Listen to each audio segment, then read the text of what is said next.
We're here today as part of the Case Western Reserve University Entrepreneurship Alumni Series. We're here today with John Knific, who is an '09 alum and is the co-founder, president, and CEO of Wisr Incorporated.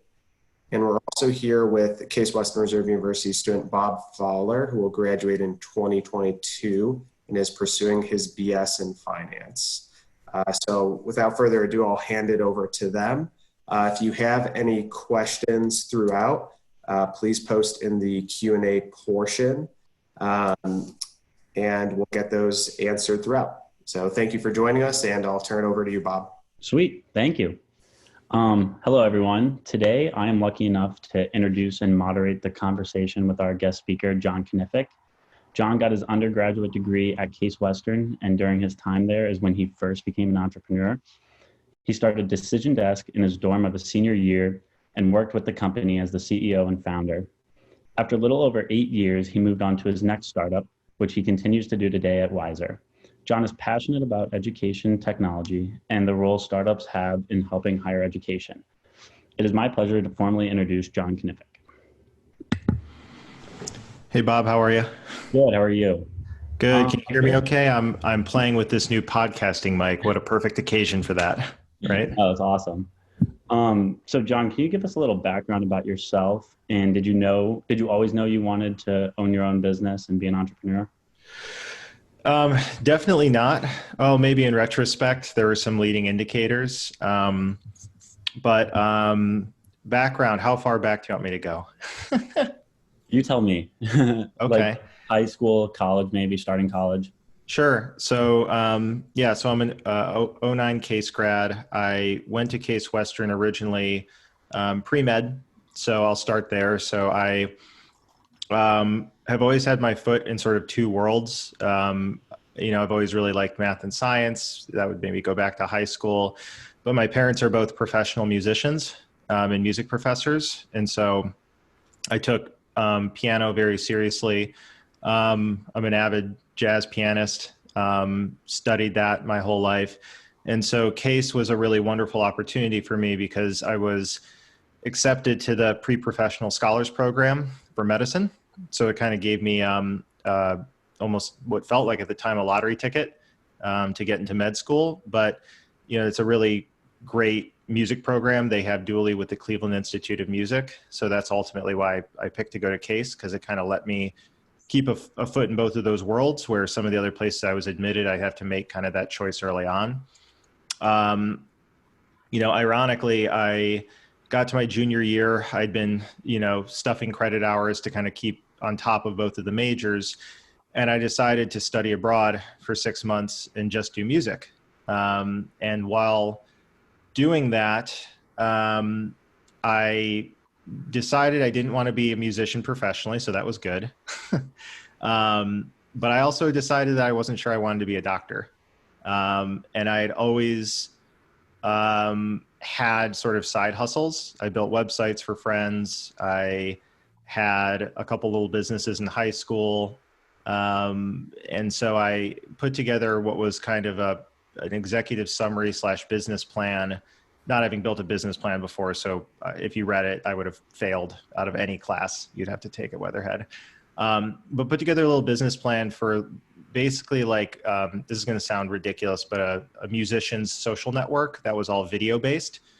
But if you transport back in time, this is when YouTube was just getting going, Facebook was just getting going. So this whole sort of social media, literally watching videos in your browser, like that was pretty cool stuff at the time. And not to, barrel through the rest of the interview, but essentially that was the setup for what eventually became Decision Desk with my two co-founders who were fellow Case grads. And since then, I've spent 10 years in education technology. And that actually is what really led me to stay in Cleveland. I'm not a native Clevelander, but I started my business here, and now I have a wife and two awesome little boys who you might hear when they go take their naps in about 20 minutes because their rooms are right there, just as a solid heads up. That's awesome. So how did you see a need for Decision Desk, and like who did you consult with while going about creating this new company? It's a good question. I would say when we started, we were the quintessential kind of co-founders who were trying to build something we thought was cool without understanding what a market need was. Bear in mind, I think we were 20, maybe 19, 20. I'm 33 now. But the turning point was when we actually did venture out into the real world, sort of in search of opportunity and problems. And the entrepreneur ecosystem in Cleveland was really just emerging then. It's funny, when we went to some of the first pitch competitions, we were some of the only people pitching software. Now everyone is pitching software, right? Like software as a service, especially B2B software as a service. And so I had some really great people early on around Case who kind of found me. So Bob Sopko was around at that time, helped point me in the right direction. I wasn't at Weatherhead, and really all entrepreneurship happened through Weatherhead, but I was fortunate enough to meet a gentleman named Charlie Stack, who is one of the sort of godfathers of the Cleveland tech entrepreneurship scene. And he took me under his wing, and we won a few local pitch competitions for kind of this networking idea. And so to answer your question about did we see a need, do we have time for like a 1-minute story of how we sold our first deal? Oh yeah, definitely. Okay. So we were about 2 years in and building out this network. And I think we were getting some notoriety locally because it was just novel to have a bunch of 20-year-olds starting a software company at that time. It wasn't as cliche as it is now. But we were very lucky in that we had a meeting at the Cleveland Institute of Music with their Dean of Enrollment VP Enrollment and their Dean. And we originally were pitching that, hey, maybe you could use this platform we're building as a way to showcase all of your students, basically give them a digital portfolio when they graduate alongside their credential. In the meeting, they had basically looked at what we were demoing and said, have you thought of using this for admissions? And we said, well, tell us more, which was the first time I'd ever done true product discovery, just asking, why are you asking that? And apparently they were being mailed around 1,500, if I remember the number, DVDs within 2 to 3 days of their deadline, physical DVDs that had to be duplicated, passed out to faculty, reviewed on, scored by paper, and then scanned. And that's how they made their admissions decisions. So we said, well, what would it take to do that online? They talked through basically what we had built plus a form and their logo on top. And we turned that around in about 3 months. We came up with a price of $10 per student. And that was our first 5-figure ARR contract. 1,500 DVDs times $10 ain't bad for your first deal. That's so awesome. That was kind of that, magical combination of ignorance is bliss, asking a lot of good questions and keeping an open mind to find an opportunity. And that's how we found ourselves in the business of selling software to universities. We ended up, from there, we became the largest video audition, albeit niche, but largest video audition provider in higher ed. That was really the start of Decision Desk. And with that, when you talked about going with universities and everything, was your main goal to go after as many universities as possible, or go after a few universities and kind of tackle everything that you can provide for those universities, if that makes sense? Yeah, that's a good question. We stuck to a very narrow swim lane. We solved a very, very specific tactical problem in this servicing of video review for the admissions process. And to be quite candid, I think we took for granted how rare that is to find a niche and win fast.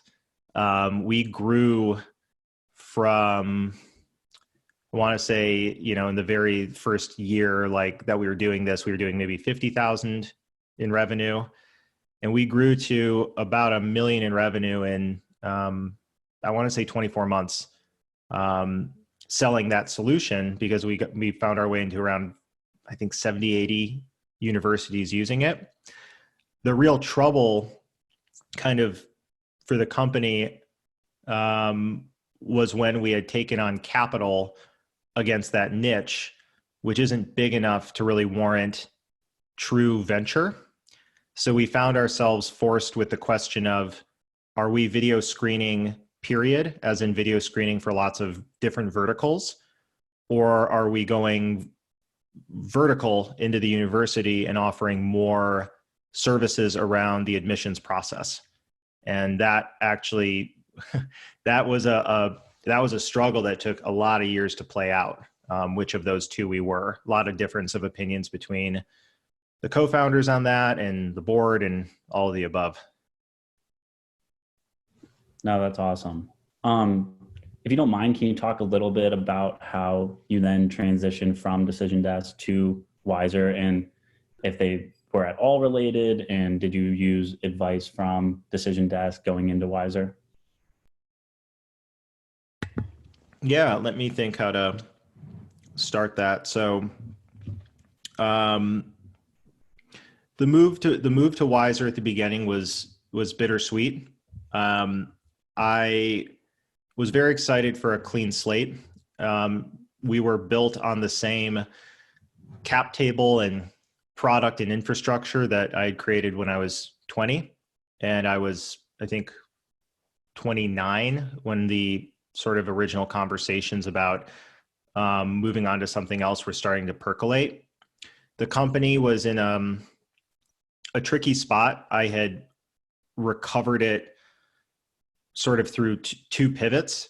One, there was an initial pivot when we had stretched ourselves thin across being, so just to tell you where that battle played out from my last story, we did try to tackle a lot of different verticals as a video provider. And we stretched ourselves really thin. I don't think we understood what it took to be like a B2B player in all of those different angles. And we were overspending. And so we ended up having to cut a big portion of the team. We raised emergency capital, doubled down in higher ed, which is when we started building other admissions functionality.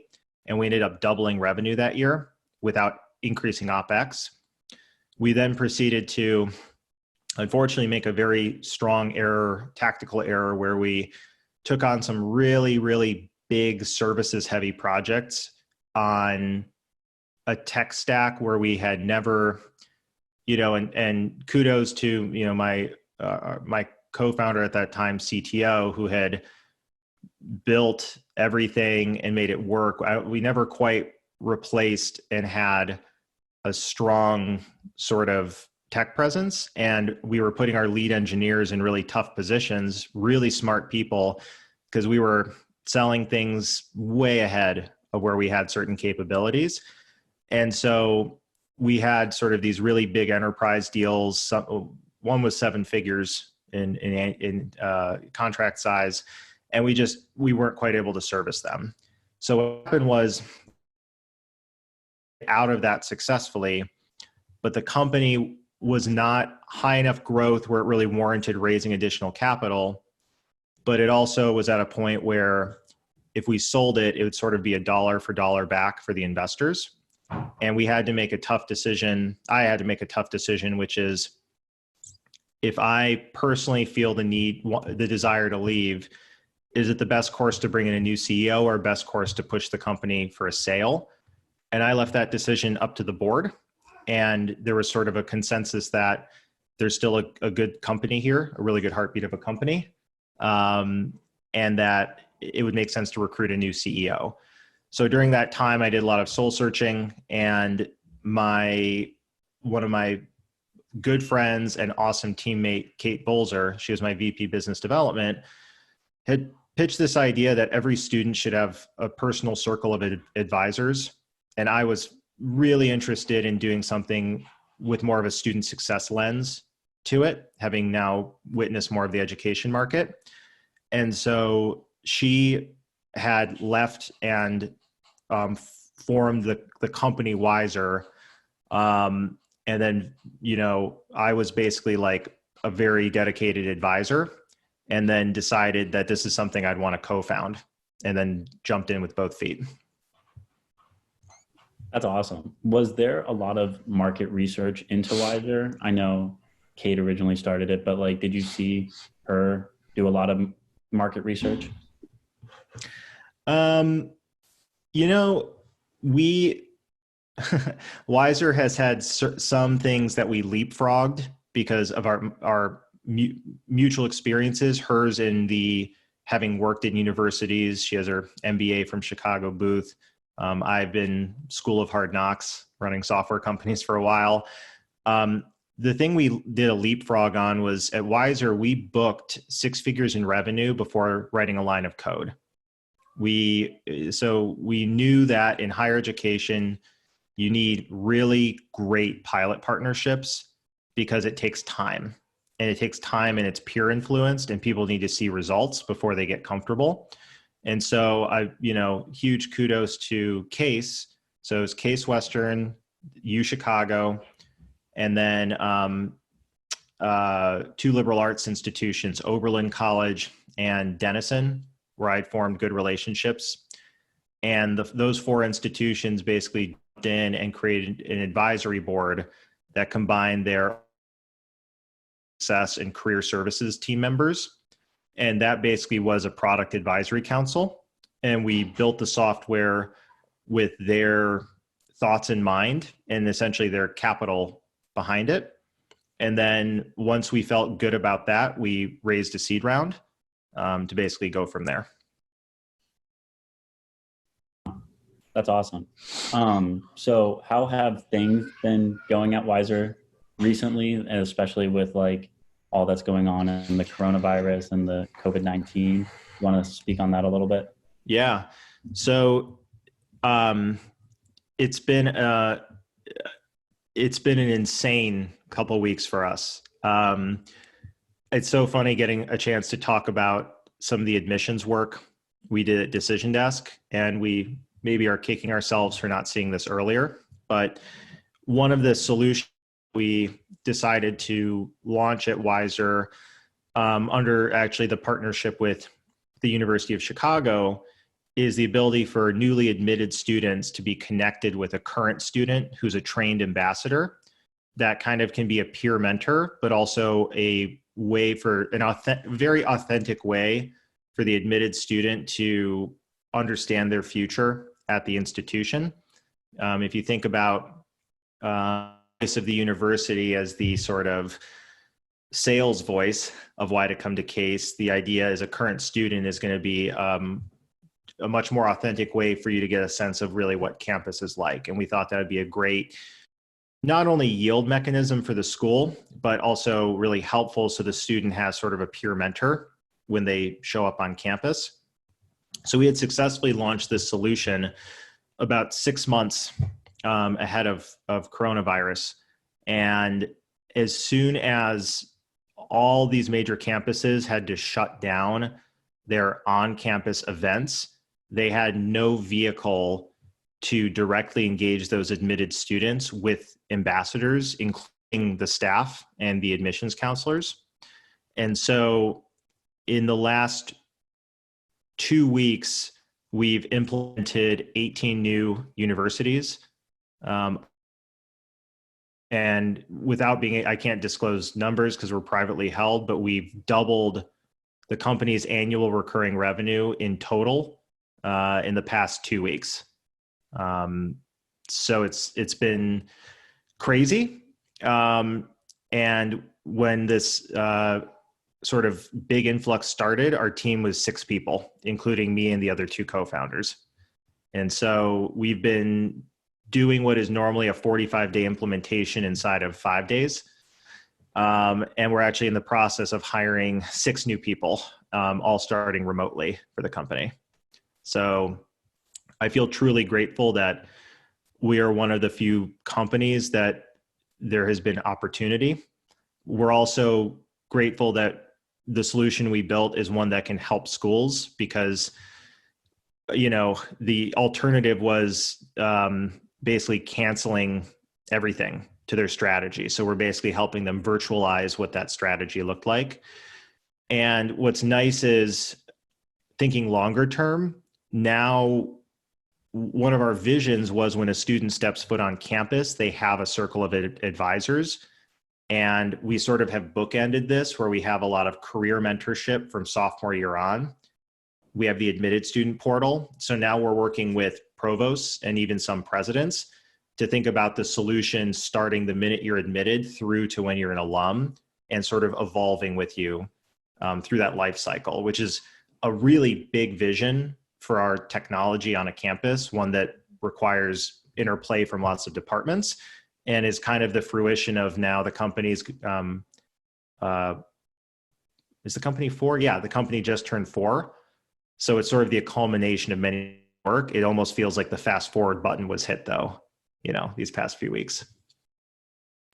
No, that's crazy. And I bet very hectic, but it's definitely something that like I wish I had when I was like looking at other schools, because they all look on paper and everything, but having that firsthand perspective of a student is definitely extremely helpful. When you talked about the recent universities that have now been on board with Wisr, was that you guys reaching out to universities, or was that universities more coming to you guys? Say that question one more time. I want to make sure I got that. Yeah. Was it universities reaching out to you and asking for your services, or were you guys like being the initiators and like telling the universities, hey, we have this service that could really benefit you guys? I would say that primarily up until 2 weeks ago, it's an exclusively outbound strategy where we are sharing case studies and sort of informing the market that these types of relationships should be available virtually and on demand and not just in person in like advising centers, essentially. We're fortunate that we have a highly referenceable client base in 5 of the top 10 from US News and World Report. And so now it's moved to actually more of a referral and thought leader strategy where we try to be good stewards of the programs for the school and share those stories. And we're starting to see that from that more inbound business is starting to happen. No, that's awesome. So do you have like an ultimate goal with Wisr, or like a timeline of how long you think you might stay? But yeah. Not really. I don't pre-prescribe that.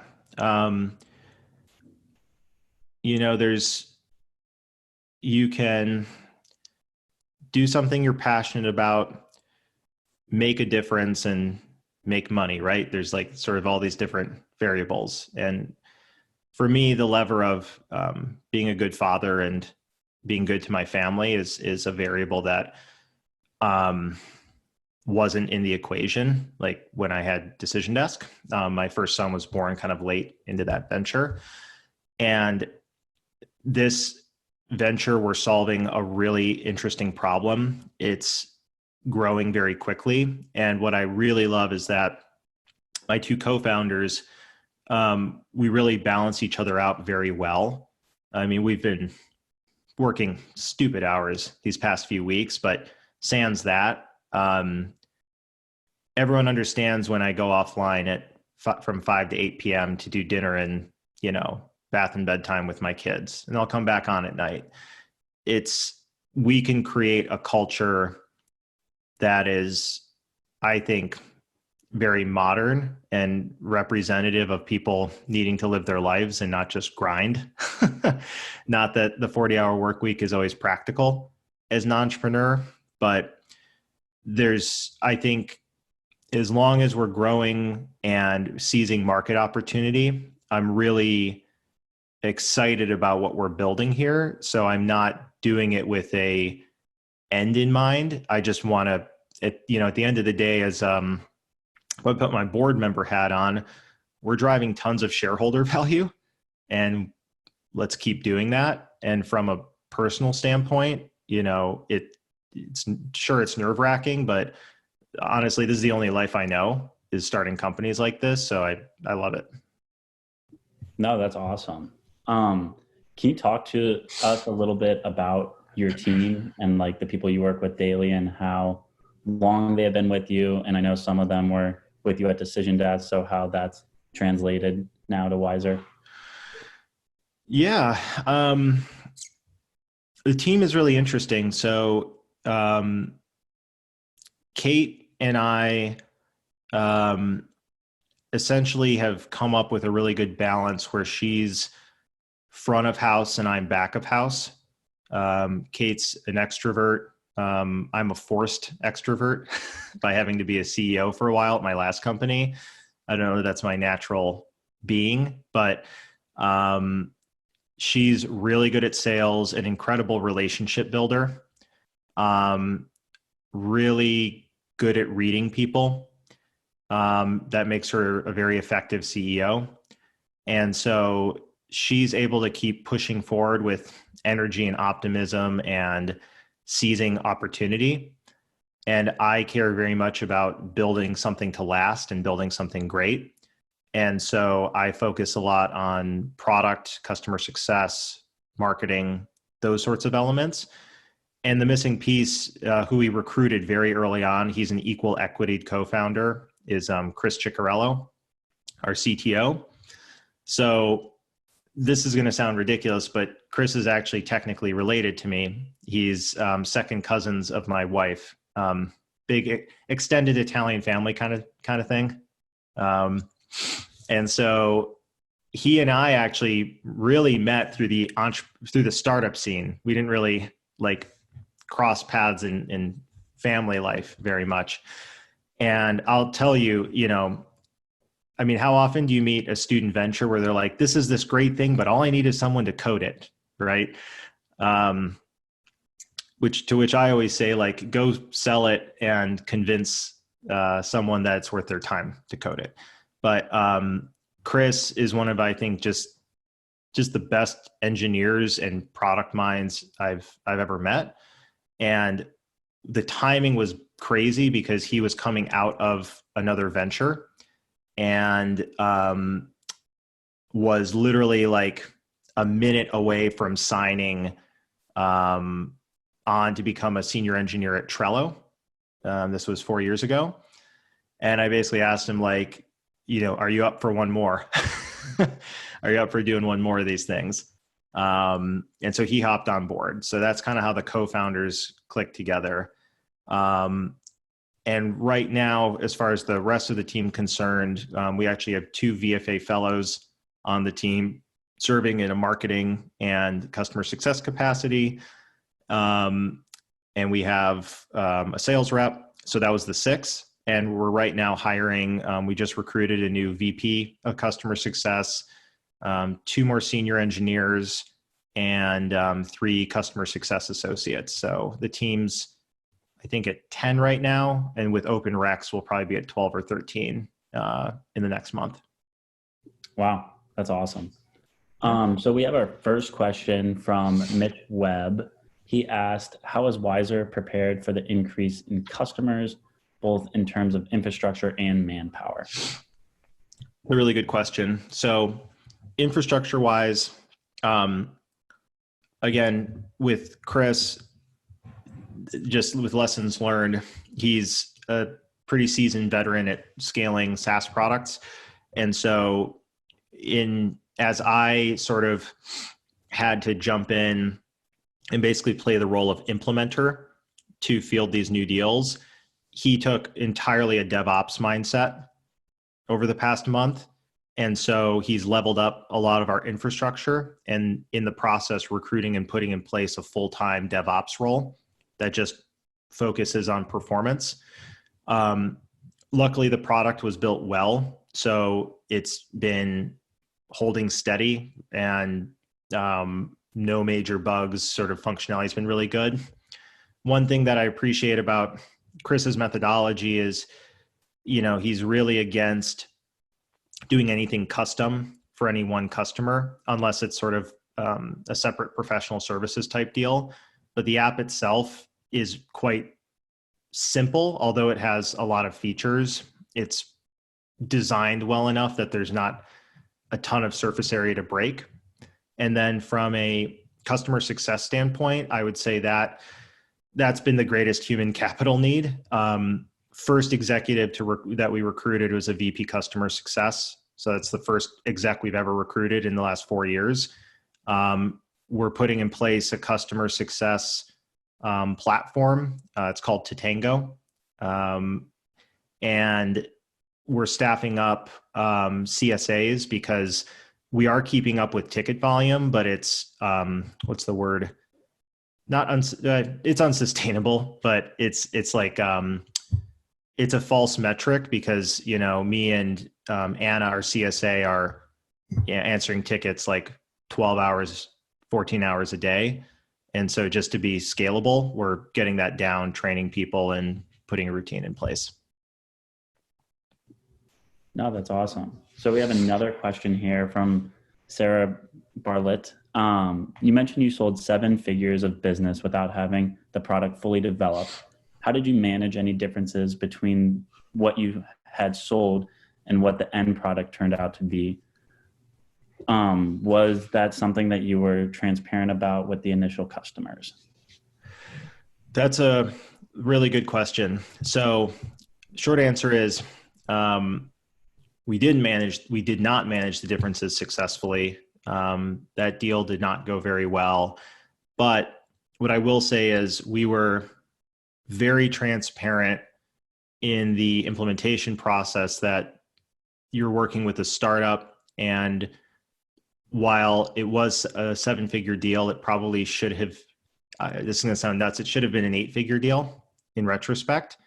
It was Decision Desk or Oracle were actually the 2 main vendors in the deal. And the CIO at the time was leaning more towards making this a custom Oracle build because they're on PeopleSoft. And Wisr had a really big ally with the deputy CIO who really wanted to work with a smaller company and do something more sort of modern UI. And be more UI UX centric for the end user, which is essentially what we pitched. It's what we sold, is that we're going to be a more modern approach, but you'll have to bear with us in sort of the professional services side. And when we started to slip in our timeline, CIO threw down the hammer and pulled the plug on the project because there was dissonance there internally. So not saying that was their fault, right? It was us who ultimately didn't deliver, but there wasn't, while we were being transparent, it was not a good deal for us to be in the first place for that kind of relationship, which I can say that was a great lesson learned. The dev partnerships we've entered into with Wisr, Case being one of them, it has been so fruitful. Most of our features, most of our growth, most of our mutual wins sort of come from the information sharing and co-ownership of a lot of that product roadmap. So, there's right ways to do it, and there's, as I've learned, wrong ways to do it. No, that's great. And just for the audience and everything, please continue to send in questions. They're great, and I know it's always helpful to hear from other people. To continue, John, I saw on your LinkedIn, it says you're a startup coach. Can you talk about what that's been like and how you're going about that?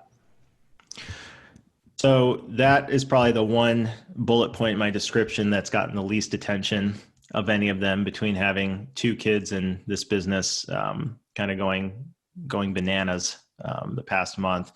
But I do actively mentor startups. I'm very passionate about helping student startup teams in particular, only because I've been in their shoes and I know there's a lot to learn, but also just raw energy that these student entrepreneurs have that is pretty magical and a really important thing to foster. I would say to wax philosophical for a second, the thing that I really like to do is just help startups who have gotten a little stuck in a bit of this VC pitch capital raise mindset before having truly figured out product market fit. And I will say the startup ecosystem generally and how things are, I've seen taught at CASE and other entrepreneur programs have done a really nice job sort of upgrading their philosophies on this. When I went through some of the early entrepreneurship programs, all they really cared about were these pitch competitions. And I'll be honest, pitch competitions are great to drive event attendance and to give people a deadline to work against, but they really have nothing to do with building a business, right? And so I like meeting with student startup teams and helping them really think about what it's going to take to get customer number one. And if they have customer number one, to get customer number 10, and so on and so forth. And just think really practically about building the business and not necessarily, think bottom up, not just like this top down slide deck market view type aspect of the world. And to go along with that, you must see like a lot of startup plans. So how do you determine whether the company will survive in like today's society? What do you mean by that exactly? Do you mind clarifying? Sorry. Yeah. Just like if you are looking at a lot of startup plans, like how do you determine if it is a good company or not?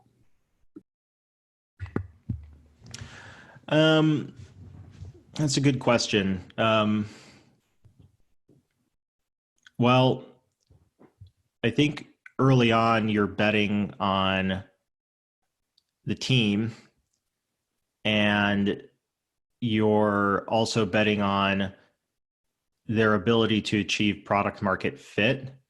I don't think, so I don't want to sort of masquerade as someone who's making sort of late stage venture investments, trying to decide what the true end all be all market potential of these companies could be. I more know that there are businesses of all sizes and shapes, and understanding kind of what size and shape you can get a win at is important.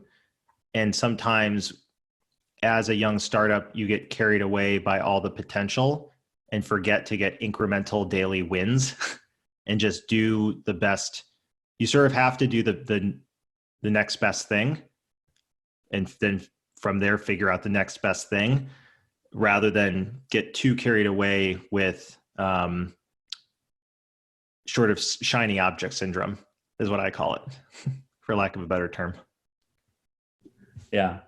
So we have another question from Sarah.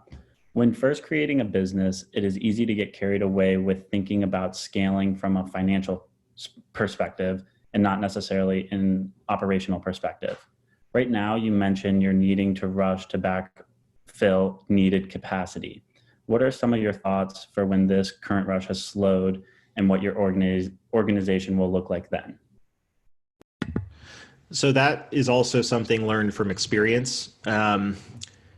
So I can tell you, reflecting back at Decision Desk, when we won that really big deal, we staffed up to a point that was untenable.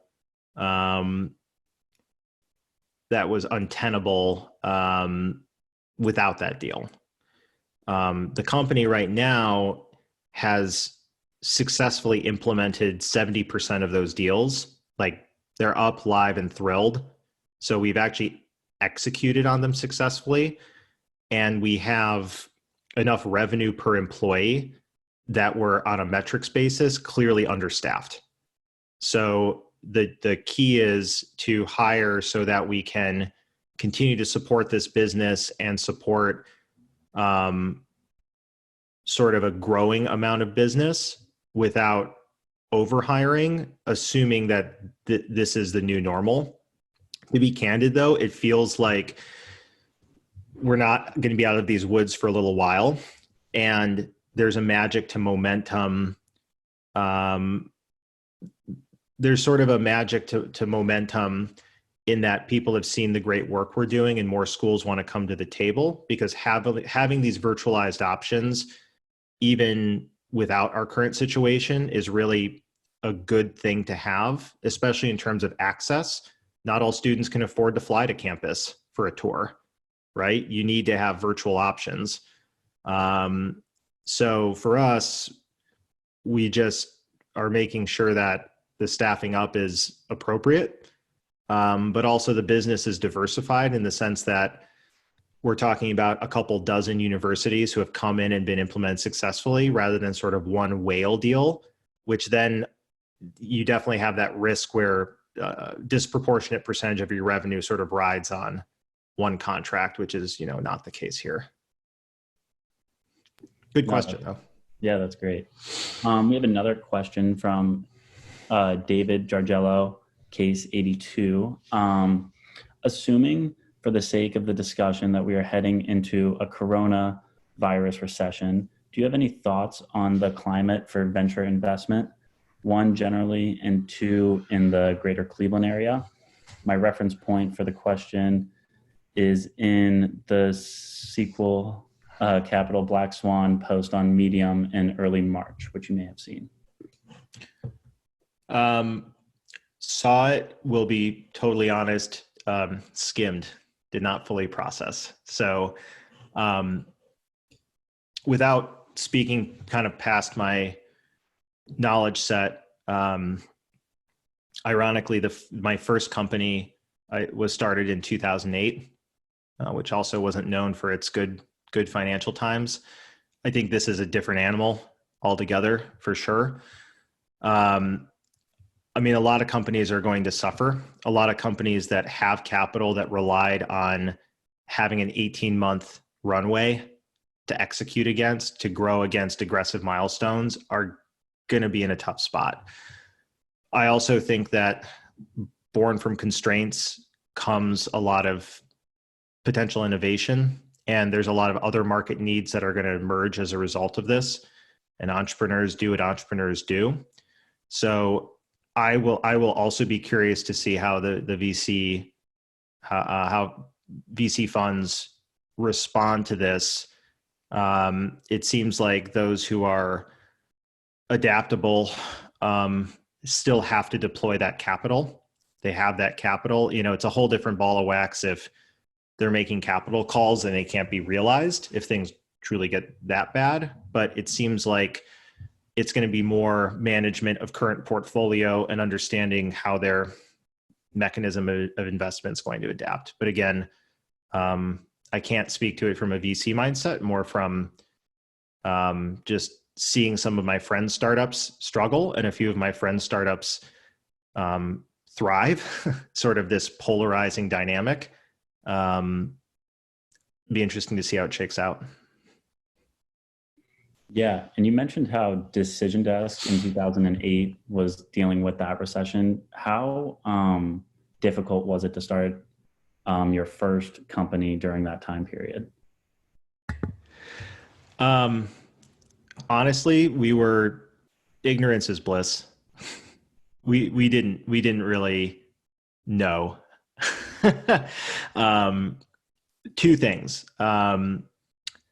Two things on that. The first is that we, as a college entrepreneur, didn't really care about paying myself, just cared about building something cool. So in that sense, we weren't aggressively hungry for raising capital. We didn't even actually raise our first round till 2010. So that didn't take as much of an impact. The other thing is we actually found ourselves in the education market, which actually, in some ways, ed tech did very well through that recession because there was a flood of people going back to graduate schools, and the birth of the online divisions of universities really expanded at that time. University of Phoenix obviously kind of polarized the opinion of online education, through the Apollo Group, because those sorts of online schools, terrible attrition, right, retention rates, all of that stuff. But as a second wave to that, universities have created really strong online arms that have great faculty, really good virtual education. And so in some ways, certain, public public sector stuff like education does really interesting things at times like this. And I'm just starting to be old enough in pattern recognition enough to sort of see a few of these waves. So no one could have predicted what's happening now. But what's interesting is for us as a company, we knew we were onto something. This literally hit the fast forward button where people are repeating back to us what we've been preaching for a while, which is you need these virtual options. It just kind of has become an urgent matter as opposed to something they're planning for and investing in a multi-year time frame. Yeah. And talking about like today and everything that's going on, have you found it more difficult to kind of hire people in this current climate and like kind of start new employees virtually versus like what you would typically do? That's a good question. Our company actually decided to go fully remote, or at least default remote, in December. So that was, again, lucky from a timing standpoint. We had an office. We just decided to default to remote and get together in person for brainstorming and team meetings and stuff like that. So for the core team of 6, like, we didn't miss a beat.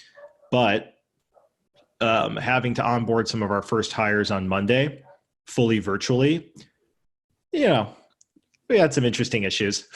We're hiring 5, not 50. So I think we have time to figure it out, but it's different. Let's put it that way. And I know this virtual world's kind of new for a lot of people, but are you looking to only hire people like in the greater Cleveland area, or now that not everything's virtual, but it's leaning towards that direction, is it okay to like hire people from different areas and stuff like that? 2 of our most recent hires are one's in Chicago, one's in Denver. So we're going, we're hiring from anywhere. If they can be in Cleveland, I think we add an extra point, on the resume. But honestly, we're just looking for the best talent, and we're really proud to be headquartered in Cleveland. But there's no reason we shouldn't hire great talent from all over the country. And ultimately, I think that still strengthens. We're very proud to be based here. Like we want to be supportive to the city of Cleveland, but I think it even helps that we recruit amazing talent from larger cities who work for us remote, and the basis of income is coming into here. So, and also, candidly, it can be hard for certain skill sets, like engineering. Actually, that game cuts both ways. A lot of the best engineering talent here is working from their home for a San Francisco-based company, right? So, it's a whole new world, right? No, that's so true. I know it is coming up to 2:00. I had a last few questions, if you don't mind. Sure. First one was, what were some of the biggest challenges that you face being an entrepreneur?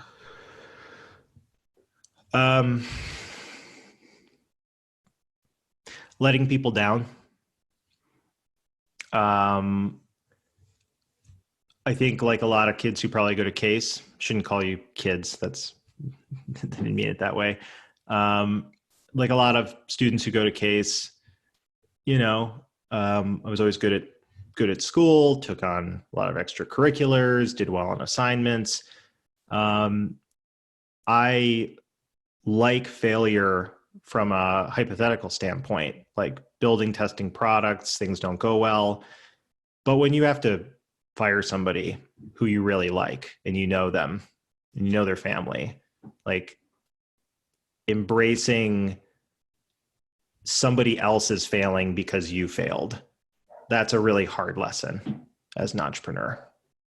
I think most other things you get over yourself, right? I have very little ego about this kind of stuff, but I always take those things hard, which is why I think inappropriately staffing up or injecting companies with too much capital when things aren't proved out creates scenarios like that. So I'm sensitive to that. No, that's great. And then what would you recommend to someone like myself who might want to potentially own their own business one day? Have you sold something before? Like not really, no. Okay. Sales, going and selling something, it's not a sleazy skill. It's convincing someone that their hard-earned dollar is better spent by something you're going to provide for them than anything else they can buy. Rarely, you're usually competing against the alternative for that dollar, right? Not some competing feature set. And so just learning to go out and do customer discovery and win a customer is the ball game, and learning from that and then building a great product and service, and then from that building a great company are steps that follow. But a business has to start with a customer. And I'm not trying to oversimplify it. There are situations where you have advanced technologies, things that require patents, things that require immense amounts of capital. But I'll say that's 1 in 50, maybe, startups where I run into when I'm meeting with sort of a young or emerging entrepreneur. No, that's all super helpful. Those were all my questions. I know that was all really insightful, and I can't thank you enough, John. Yeah, my pleasure. I can send it back to you if that's all right. Of course. Thank you, John, Bob, for taking the time today to talk with us about entrepreneurship, COVID-19, and just how we're dealing with the world today. This will conclude today's conversation. You can join us tomorrow at 1 p.m. We'll be talking with Rebecca Braun, who is the founder and CEO of Braun Inc. And she'll be talking about her career journey, entrepreneurship, and how COVID-19 impacts her business and just the written word in general. And that will be facilitated by Ed Karakis, who's a case BS in chemical engineering student. So thank you so much for joining today, and have a great rest of your day. Hey, Doug, are we still dialed in? Yeah. I should have made a proud plug for any Case alums on the phone to join case.wisr.io. And Bob, your entrepreneur question, there's probably there's thousands of alums on there who would be great for market research and product discovery. People in every industry, every community. So for Case students, it's kind of a really killer well to tap as well. I promised the alumni relations team I would plug Wisr, so I'm doing my duty. Well, thank you for doing that, and I'll send that out to everyone that attended today as well. Awesome. Thanks, Doug. Thank you, Bob. Thank you so much, everyone. Thank you, John. Have a good day. Thank you, Doug.